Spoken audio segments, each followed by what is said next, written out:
बिल्कुल। तो यूपी विधानसभा चुनाव की तारीखों का ऐलान हो चुका है। इन सब के बाद सियासी पारा चढ़ गया है और इसके बीच लगातार एबीपी और सी वोटर ओपिनियन पोल के जरिए अब तक जनता का मिजाज पहुंचा रहे हैं। बिल्कुल अवधेश, हमने कई बार ये ओपिनियन पोल अपना दिखाया भी है और किस तरीके से वोटर का मिजाज बदल रहा है वो भी हम दर्शकों को बताते हैं। तो किस पार्टी का पलड़ा सूबे में भारी रहा, आप भी देखिए कि पिछले एक महीने में यूपी के वोटर्स के मिजाज में कितना बदलाव देखने को मिला है।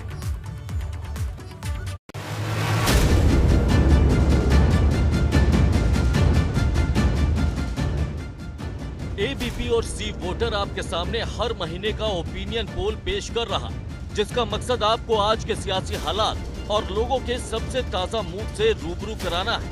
वहीं जनता के बीच हम जब सीएम की पहली पसंद का सवाल लेकर गए तो आप भी देखिए कि लोगों ने इसे लेकर क्या जवाब दिया। यूपी के 43% जनता सीएम योगी आदित्यनाथ को पहली पसंद मानती है।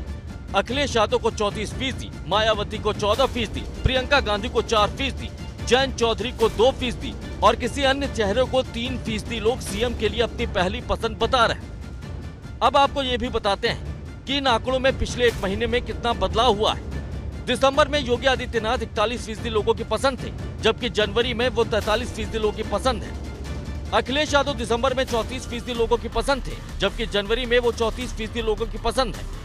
मायावती दिसंबर में 15% लोगों की पसंद थी, जबकि जनवरी में वो 14% लोगों की पसंद है।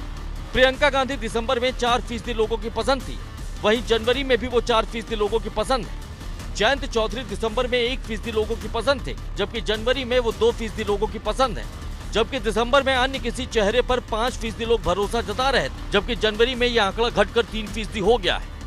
वहीं यूपी विधानसभा चुनाव को लेकर एक और अहम सवाल भी एबीपी और सी वोटर ने जनता के बीच रखा, जिसमें हमने लोगों से पूछा कि यूपी में किस पार्टी को कितने फीसदी वोट मिलते दिख रहे हैं, और जनता ने जो जवाब दिया उसके मुताबिक भाजपा प्लस को 42% वोट मिलते दिखाई दे रहा है, सपा प्लस को 33%, बसपा को 13%, कांग्रेस को 7% और अन्य को 5% वोट यूपी में मिलते दिखाई दे रहे हैं। अब आपको ये भी बताते हैं कि इन आंकड़ों में पिछले एक महीने में कितना बदलाव हुआ है। दिसंबर में भाजपा को 40% वोट मिलते दिख रहे थे, जबकि जनवरी में उसको 42% वोट मिलते दिख रहे हैं।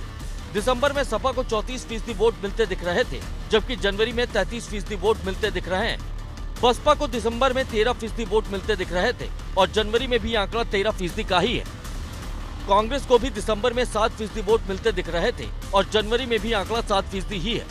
वहीं अन्य को दिसंबर में 6% वोट मिलते दिखाई दे रहे थे, लेकिन जनवरी में 5% वोट मिलते दिखाई दे रहे हैं। इसके साथ ही एबीपी और सी वोटर ने अपने ओपिनियन पोल में यूपी की जनता से ये भी सवाल किया कि किस पार्टी को कितनी सीट मिलते दिख रही है। तो ये नतीजा सामने आया।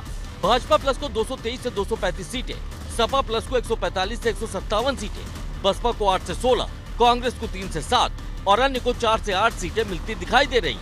अब आपको ये भी बताते हैं कि इन आंकड़ों में पिछले एक महीने में कितना बदलाव हुआ है। दिसंबर में भाजपा के खाते में 212 से 224 सीटें जाती दिख रही थी, लेकिन जनवरी में ये बढ़कर 223 से 235 हो गयी। दिसंबर में सपा प्लस के खाते में 151 से 163 सीटें जाती दिखाई दे रही थी, लेकिन जनवरी में ये घटकर 145 से 157 रह गयी। बसपा की बात करें तो दिसंबर में 12 से 24 सीट पर जीत दर्ज करती दिखाई दे रही थी, लेकिन जनवरी में यह आंकड़ा घटकर 8 से 16 सीट का रह गया है। वहीं कांग्रेस की बात करें तो कांग्रेस दिसंबर में 2 से 10 सीट पर जीत दर्ज करती दिख रही थी, जबकि जनवरी में कांग्रेस सिर्फ 3 से 7 सीटें जीतती ही दिखाई दे रही है। वहीं दिसंबर में अन्य के खाते में 2 से 6 सीटें दिखाई दे रही थी, जबकि जनवरी में 4 से 8 सीटों पर अन्य जीतते दिख रहे हैं। एबीपी और सी वोटर के मासिक ओपिनियन पोल में यूपी में अभी भी भाजपा का पल्ला बेहद मजबूत दिख रहा है। साफ है कि फिलहाल यूपी में भाजपा ही सबसे मजबूत पार्टी दिखाई दे रही है। Bureau report, ABP Ganga.